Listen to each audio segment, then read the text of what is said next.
তো ভাই লোক, welcome back once again, this is Soren. এখন কথা হচ্ছে যে আমাদের সকলের প্রিয় পাপ্পুদা কিন্তু একসময় আমাদের চটি পিসিকে খুব সাপোর্ট করতো, কিন্তু এখন সময় পরিবর্তন হয়ে গেছে। এখন দেখছি এই পাপ্পুদাও চটি পিসির বদনাম করছে। বিশ্বাস হচ্ছে না? তাহলে এই ভিডিও ক্লিপটা দেখো।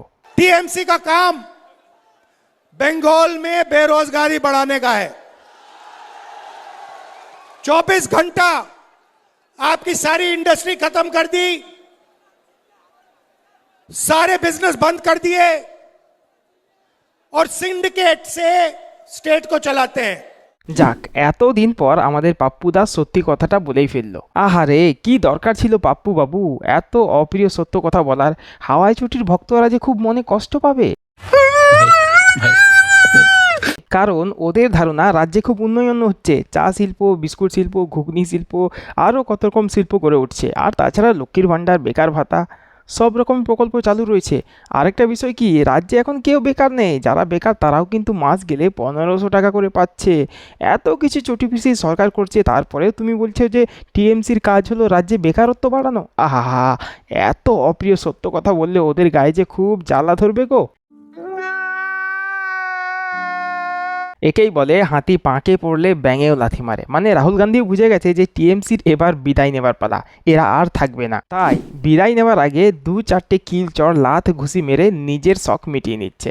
আমি হয়তো ভেবেছিলাম যে টিএমসির বিদায় নেবার বেলায় পাপ্পু এসে চটি পিসির লক্ষ্যে বা চটি পিসিকে একটু সান্ত্বনা দেবে।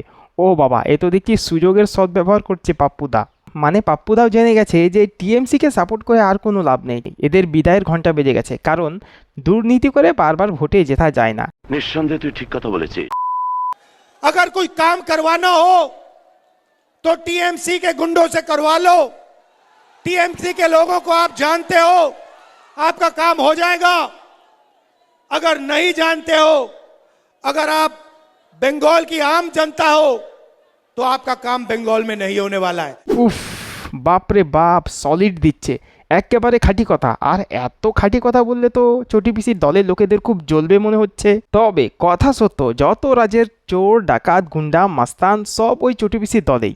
আর ওর দলের লোকেরা এমন কোনো খারাপ কাজ নেই যেটা ওরা করেনি। হ্যাঁ, এ কথা সত্যি, যদি তুমি টিএমসির দলের লোক হও তাহলে যে কোনো ধরনের কাজ একটু সহজেই হয়ে যাবে। আর যদি না হও তাহলে এই রাজ্যে কেন, এর জন্মে বোধহয় তোমার ওই কাজ আর হবে না।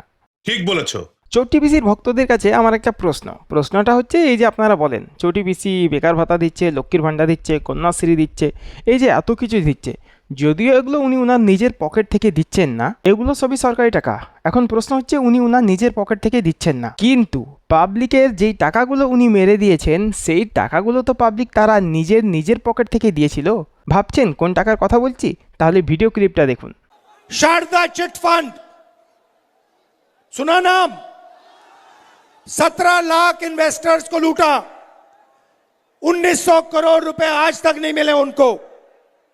रोज Valley chit fund 31 lakh investors को लूटा, 6600 करोड़ रुपए आज तक नहीं दिया।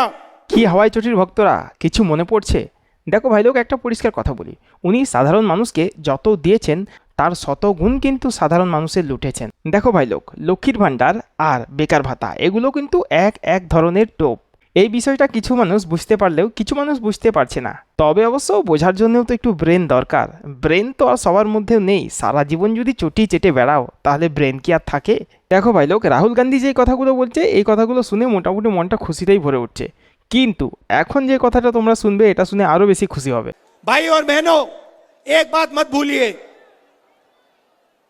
टीएमसी बीजेपी का मुकाबला नहीं कर सकती है, ये मत भूलिए। উফ, কি আর বলবো, রাহুল গান্ধী মনে হয় আজ ফর্মে আছেন আর একের পর এক ছক্কা মেরেই চলেছেন। আর এটা দেখে চটি চাটার ভক্তদের তো পুরো ফাটছে।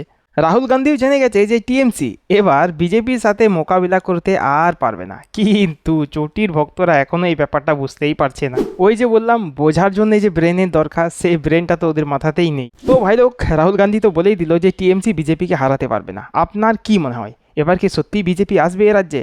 আপনার মতামত কমেন্টে জানান, আর চ্যানেলটিতে নতুন আসলে সাবস্ক্রাইব করতে ভুলবেন না। আবার একটা নতুন ভিডিও নিয়ে ফিরে আসবো খুব শীঘ্রই। আজকের মতো বিদায়।